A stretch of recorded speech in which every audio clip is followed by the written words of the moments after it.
Hay historias que el sistema quiso silenciar, bandas que encendieron el fuego, pero que fueron enterradas bajo el peso de la industria.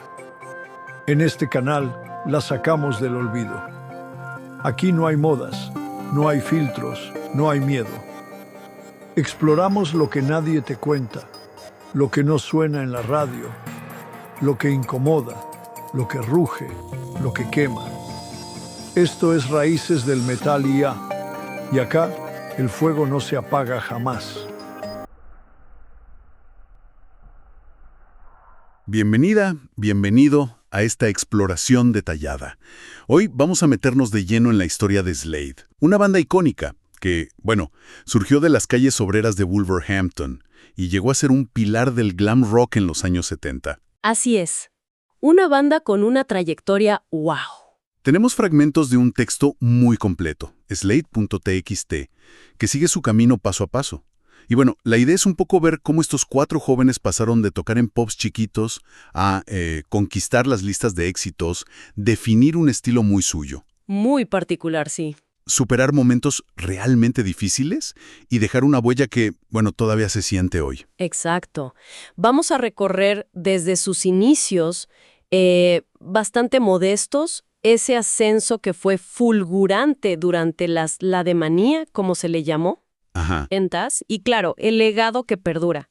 Es una trama, la verdad, llena de talento, muchísima perseverancia y una personalidad arrolladora. Empecemos por el principio entonces. Wolverhampton, Inglaterra, a mediados de los 60. Un ambiente muy industrial, ¿no? Totalmente, un caldo de cultivo obrero. ¿Cómo se juntan estos 4 músicos? Bueno, teníamos por un lado a Neville Nutty Holder, el cantante, muy carismático, hijo de un limpiaventanas, que ya era como conocido en la escena local. Ok. Y por otro lado estaban Dave Hill, el guitarrista, y Don Powell en la batería.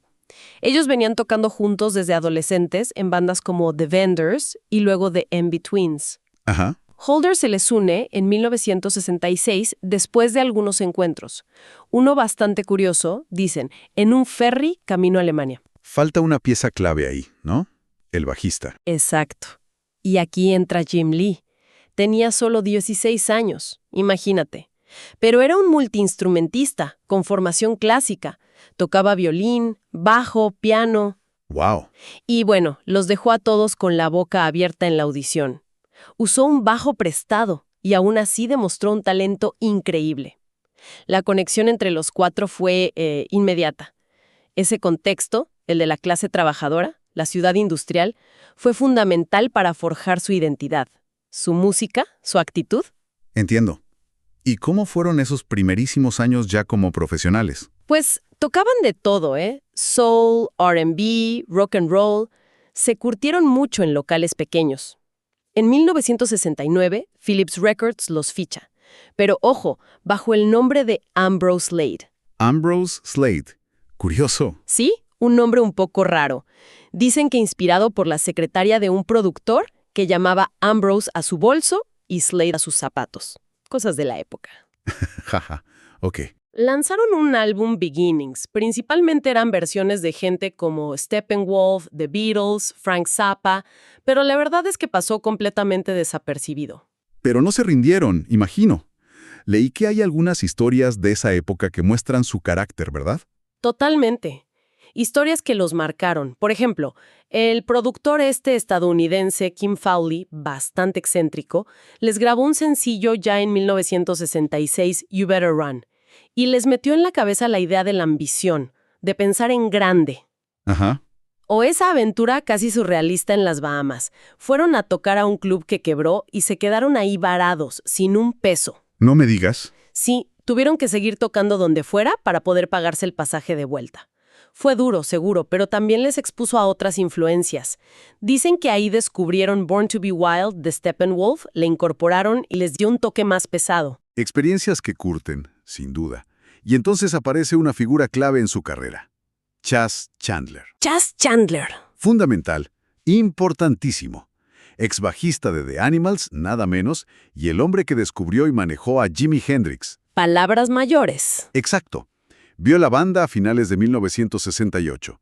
Quedó impresionado por su energía en directo y sobre todo por el potencial de Holder como frontman. Se convirtió en su manager. Y él les cambia el nombre. Les aconsejó acortar el nombre a simplemente Slade, en 1969, y empezó a trabajar en pulir la imagen y el sonido.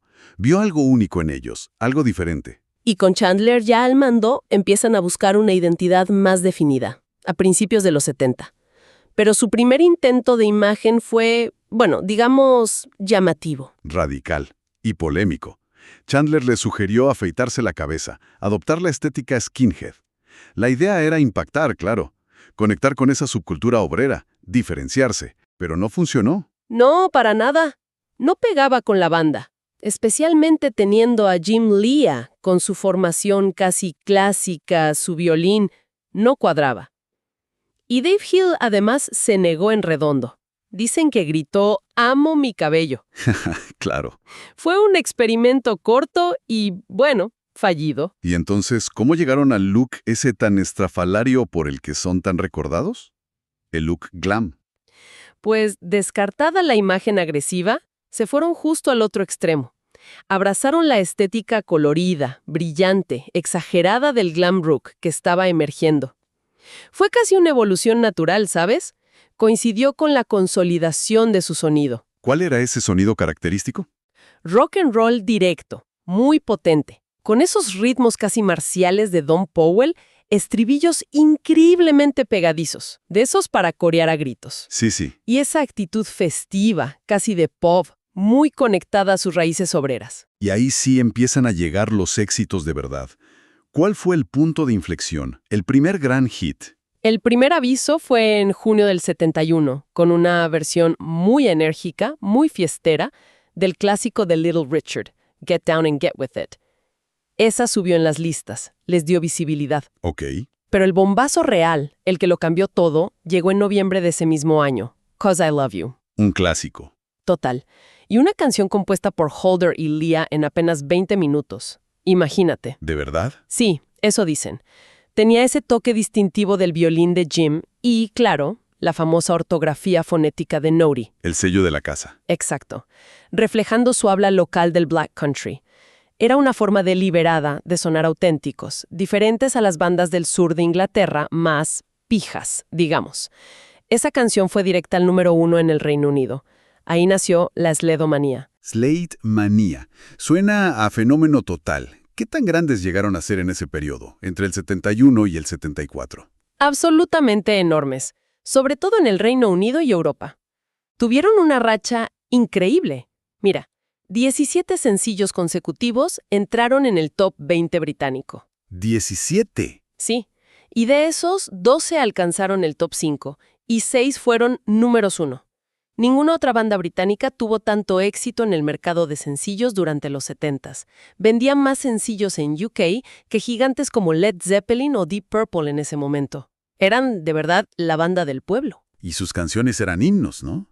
Pienso en Come On, Feel the Noise, Mama We're All Crazy Now. Pura invitación a la fiesta. Exacto.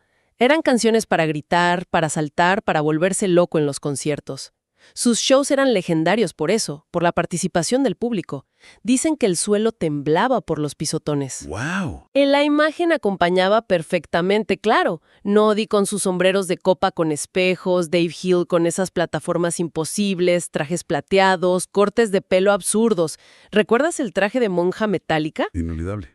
Tartán, pantalones a rayas, parecían personajes salidos de una caricatura, como obreros disfrazados para una fiesta salvaje. Es interesante ese contraste que mencionas, porque visualmente eran casi una parodia del glam, muy lejos de la androginia de un David Bowie o un Mark Bolan. Ahí está la clave, yo creo. Eran estridentes, deliberadamente vulgares para algunos, muy divertidos, casi bufonescos. Pero debajo de las lentejuelas y las plataformas había una banda de rock tremendamente sólida, potente, ruidosa. Es verdad. De Powell y Lea, que era un muro, y esos coros masivos.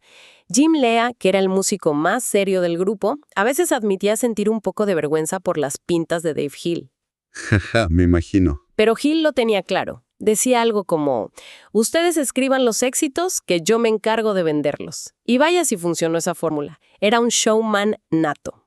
Y la pareja compositora Holder-Lea era una auténtica fábrica de éxitos. Imparable. Canciones como Take Me Back on Mome, Goodbye to Jane, Squeeze Me Please Me, una tras otra.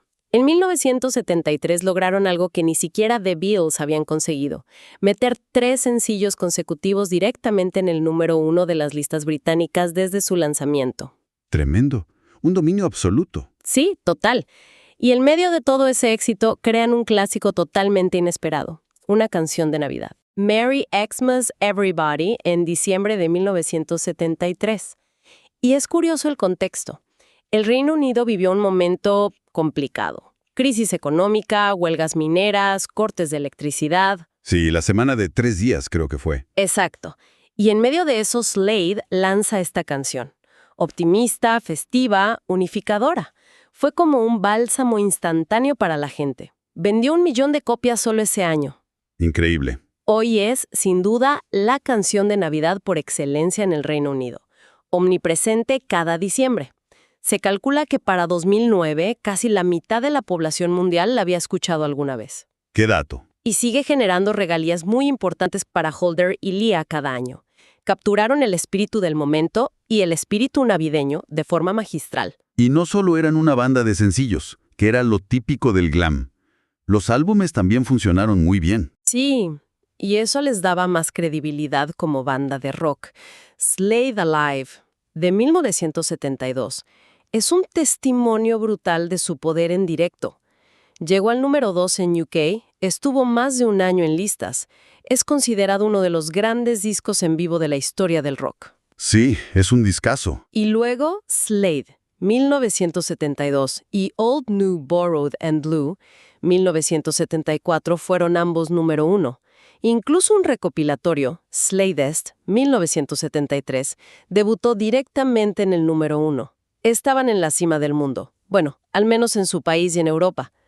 4 tipos de clase trabajadora convertidos en héroes nacionales. Parecía que nada podía detenerlos en ese momento. Estaban en la cima absoluta. Pero la vida y la industria musical a menudo tienen otros planes. ¿Qué pasó después de esa cumbre? Llegaron los golpes duros. El más trágico, sin duda, en julio de 1973, justo en plena cresta de la ola. Don Powell, el baterista, sufrió un accidente de coche terrible. Sí, he leído sobre eso. Muy grave. Gravísimo. Su novia, Angela Morris, de solo 20 años, murió en el acto. Él estuvo en coma durante casi 1 semana. Sufrió fractura de cráneo, varias costillas rotas y, lo peor, perdió para siempre los sentidos del olfato y del gusto. ¡Qué horror! Y cuando despertó, no recordaba absolutamente nada del accidente. Nada. Terrible. ¿Cómo afectó esto a la banda, a él personalmente? Fue devastador, imagínate. Para él, para todos. Pero la recuperación de Powell fue increíblemente rápida. Casi milagrosa. Contra todo pronóstico médico, en agosto, apenas 1 mes después, ya estaba de vuelta en el estudio. ¿Tan pronto? Sí, grabando el siguiente sencillo, My Friend Stan, aunque tenía que apoyarse en un bastón. Sin embargo, le quedaron secuelas permanentes. Una importante pérdida de memoria a corto plazo. Dicen que hasta el día de hoy necesita llevar un diario detallado para recordar lo que hace cada día. ¡Qué fuerte! Sí, la banda lo arropó muchísimo, fueron un gran apoyo. Y este suceso también los humanizó mucho ante el público, ¿sabes? Mostró la vulnerabilidad detrás de esa fachada tan festiva y ruidosa.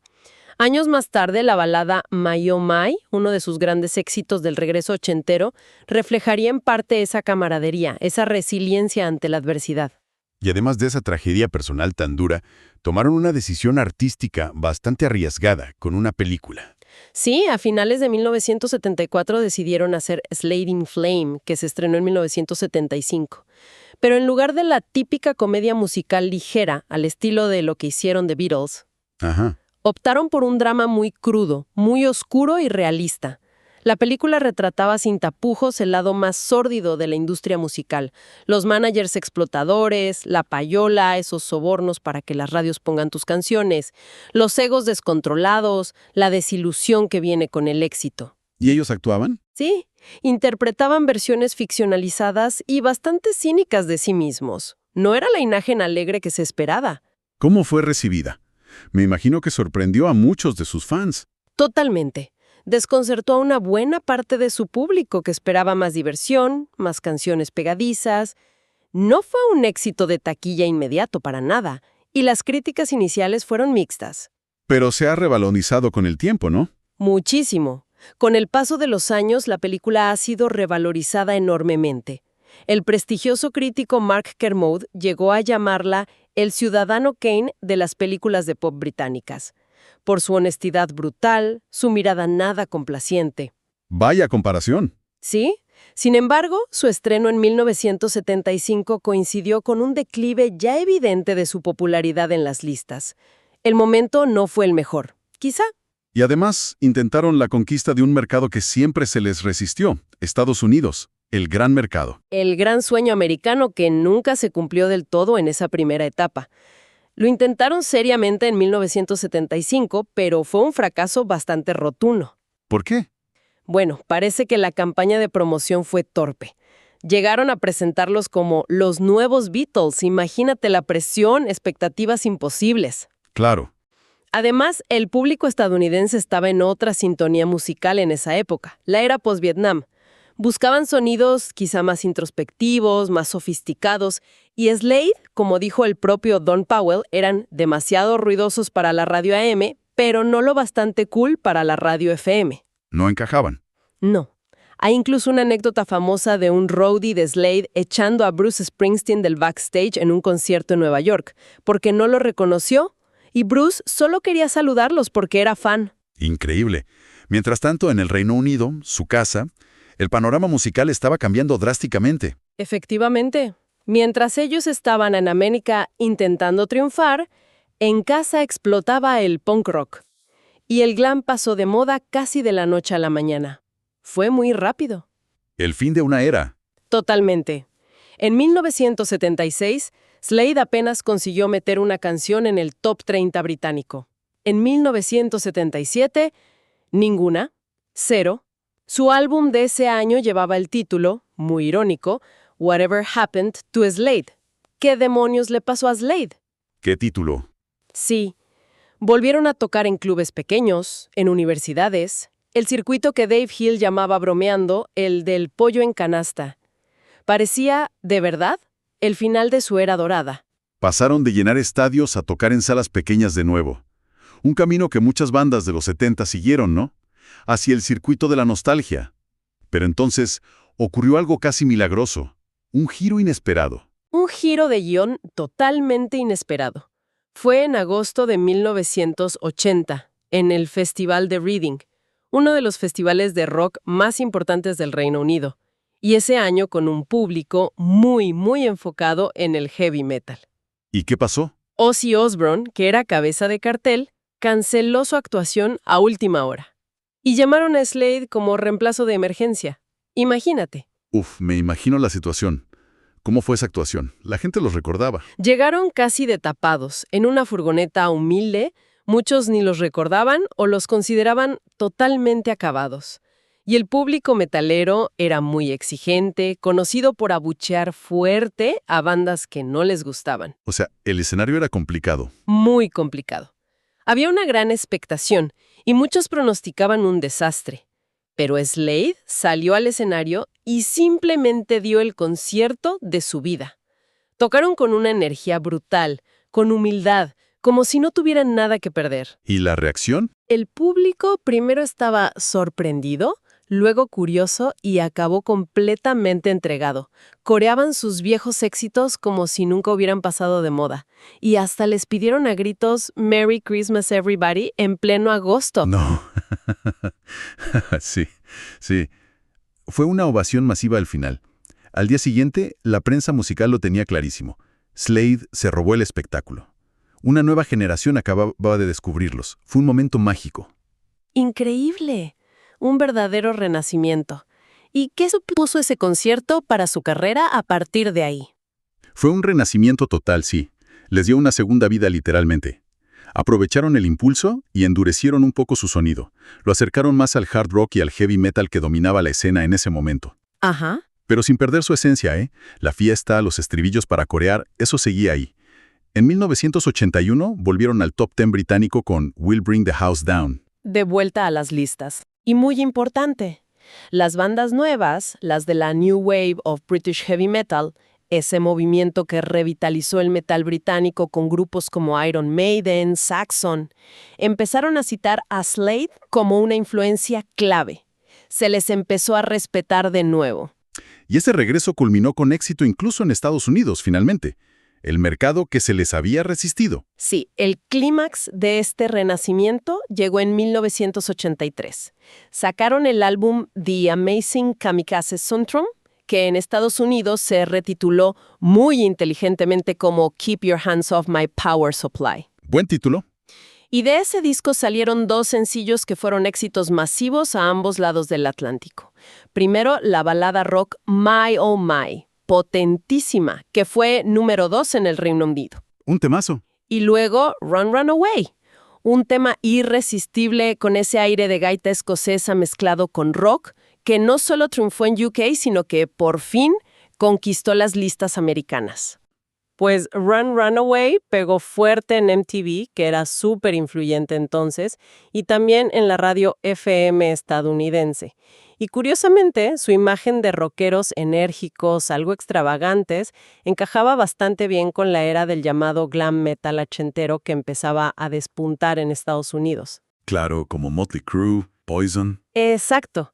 Y esas bandas, que eran muy populares, lo reivindicaron abiertamente como una gran inspiración. Les dieron como un nuevo sello de coolness, digamos. Pero parece que la historia de Slade es cíclica. ¿Este segundo aire duró mucho tiempo? Fue otro pico de éxito, sí, pero relativamente breve. La historia se repitió un poco. Para 1984 su popularidad empezó a descender de nuevo. Los siguientes álbumes, Rogues Gallery del 85 y You Boys Make Big Noise del 87, aunque tenían canciones potentes, no alcanzaron el mismo impacto comercial. ¿Cambió la música otra vez? La industria musical volvía a cambiar, sí. El synth pop, otros estilos, ganaban terreno, y ellos también, empezaban a sentir el desgaste de tantos años en la carretera. Es lógico.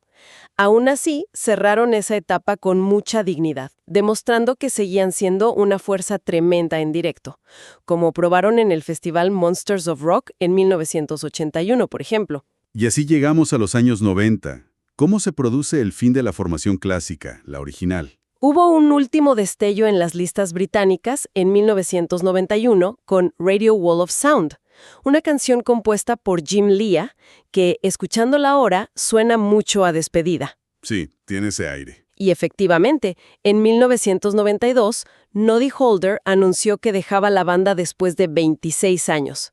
Quería explorar otras cosas, hacer más televisión, radio. Confesó estar cansado de la rutina de las giras, del rock and roll circles. Comprensible. Y casi al mismo tiempo, Jim Lea también decidió retirarse, agotado del negocio musical. De hecho, se puso a estudiar psicoterapia. Fíjate qué cambio. ¡Wow! Ese fue el final de los 4 miembros originales juntos. El fin de una era para Slade. Pero Slade como nombre, como marca, ¿continuó existiendo? Sí, Dave Hill y Don Powell no quisieron colgar los instrumentos. Decidieron seguir adelante.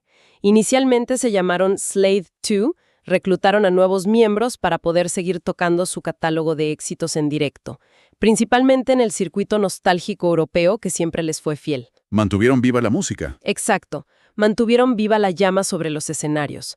Con el tiempo volvieron a usar el nombre original Slade, con Dave Hill como el miembro constante, el líder de facto, y Don Powell en la batería durante muchísimos años más. Fueron como los guardianes del legado, en directo. Sin embargo, la relación entre Hill y Powell, esa dupla tan longeva, también tuvo un final un tanto amargo, ¿no? Hace relativamente poco. Sí, fue una noticia bastante triste para los fans más acérrimos. En febrero de 2020, Don Powell comunicó públicamente que Dave Hill lo había despedido de la banda. Y la forma fue, mediante un correo electrónico. Después de 50 años juntos. Más de 50 años tocando juntos. Sí, un final muy abrupto para una de las secciones rítmicas más duraderas del rock. Hill justificó la decisión por motivos relacionados con la salud y unas lesiones que Powell había sufrido en las piernas en los últimos años que le dificultaban las giras. Ya. Powell, lógicamente, se sintió dolido por la forma en que se hizo. y decidió formar su propio proyecto paralelo, Don Powell's Slade, para seguir tocando esas canciones. ¿Y cuál es la situación actual? ¿Hay alguna posibilidad de reunión de los originales? Hoy por hoy, Dave Hill lidera la versión actual de Slade, con músicos más jóvenes que lo acompañan en las giras. Don Powell actúa ocasionalmente con su banda. Y tanto Noddy Holder como Jim Lee han reiterado en múltiples ocasiones que no tienen ninguna intención de volver a reunir a la formación clásica. Cero posibilidad. Parece que no. Noddy llegó a decir algo así como que sería manchar la reputación que construyeron juntos. Las relaciones personales entre algunos de ellos, especialmente entre Holder y Lee, la legendaria pareja compositora, siguen siendo algo tensas al parecer. Aunque públicamente mantienen la cordialidad, como demostraron al coincidir para promocionar una antología en 2020, pero una reunión musical parece descartada. Entonces, después de todo este recorrido tan intenso, con tantas subidas y bajadas, ¿cómo podemos resumir el legado de Slade? ¿Qué huella dejaron realmente? Es una huella grande, especialmente en el Reino Unido. Allí son indiscutiblemente parte de la cultura popular. Merry Christmas Everybody es un fenómeno anual imparable. Suena por todas partes cada diciembre. Es cierto. Y canciones como Come On Feel the Noise o Get Down and Get With It, aunque esa era versión, son habituales en estadios de fútbol, en eventos deportivos, forman parte de la banda sonora colectiva. Y popularizaron esa forma tan característica de escribir los títulos, fonéticamente, ¿no? El 'Cause I Love You, Squeeze Me, Please Me. ¿El sello Slade? Exacto, y crearon un arquetipo de estribillo masivo, pegadizo, diseñado para ser coreado por multitudes. Eso es muy suyo. Y musicalmente su influencia parece mucho más amplia de lo que a veces se reconoce, ¿no? Mencionaste antes a la NOBHM. Muchísimo más amplia. Es sorprendente la variedad de artistas y géneros que los han citado como influencia. Desde bandas pioneras del punk como los Sex Pistols, The Clash o los Ramones, que admiraban su energía cruda, su actitud directa, casi proletaria. Interesante esa conexión con el punk. Sí. Pasando por gigantes del hard rock y el heavy metal como Kiss, Gene Simmons siempre ha sido un gran fan, Motley Crue, Def Leppard y claro, Quiet Riot, que consiguieron éxitos mundiales masivos en los 80 versionando Come On Feel the Noise y Mammon We're All Crazy Now. Les deben mucho. Les dieron una segunda vida a esas canciones en Estados Unidos. Totalmente. E incluso en el rock alternativo y el grunge. Gente como Nirvana, Smashing Pumpkins y muy notablemente Oasis. Noel Gallagher lo ha dicho clarísimo muchas veces. Sin Slade, no habría habido Oasis, tan simple como eso. Palabras mayores de Noel Gallagher. Sin duda. Valora mucho esa combinación de melodías imbatibles y potencia rockera. La crítica también parece haberlos reevaluado con el tiempo, ¿verdad? Más allá de la imagen glam. Definitivamente. La película Sliding Slame es hoy considerada de culto, como decíamos. Se les reconoce estadísticamente como la banda con más ventas de sencillos en el Reino Unido durante toda la década de los 70s, que no es poco. Es un dato brutal. Han vendido más de 50 millones de discos en todo el mundo. Y a nivel individual también han recibido reconocimiento. Noddy Holder es una personalidad mediática muy querido en UK, recibió la Orden del Imperio Británico, MBE. Jim Lee es muy respetado como un compositor y multiinstrumentista brillante. ¿Y los otros dos? Don, detallando su increíble resiliencia tras el accidente y otros problemas de salud. Es admirable su historia. Y Dave Hill, que también tiene su autobiografía So Here It Is, sigue siendo el showman incansable. Superó incluso un derrame cerebral que sufrió en pleno escenario hace unos años y siguió tocando. Un personaje único. En definitiva, la historia de Slade es una montaña rusa espectacular. Desde esos orígenes humildes en Wolverhampton hasta la cima del glam rock, pasando por éxitos arrolladores, caídas casi al olvido, tragedias personales muy duras y regresos triunfales contra todo pronóstico. Su fórmula parece haber sido siempre la misma. Rock and roll potente, directo, muy divertido y sin ninguna pretensión intelectual. Música para la gente. Dejaron un legado de canciones imborrables, himnos festivos que siguen conectando con gente de distintas generaciones porque apelan a algo muy básico. La necesidad de divertirse, de soltarse, de cantar a pleno pulmón. Demostraron que se puede hacer música rock muy poderosa sin tomarse a uno mismo demasiado en serio. Fueron auténticos héroes de la clase trabajadora, pero vestidos con plataformas brillantes y haciendo mucho, mucho ruido. Y todo esto los deja pensando en algo interesante, ¿no? ¿Hasta qué punto esa imagen deliberadamente obrea, casi caricaturesca y humorística que proyectaron, fue una estrategia conscientemente calculada para conectar con un público muy específico en aquel momento? Fue algo muy pensado por Chandler y por ellos.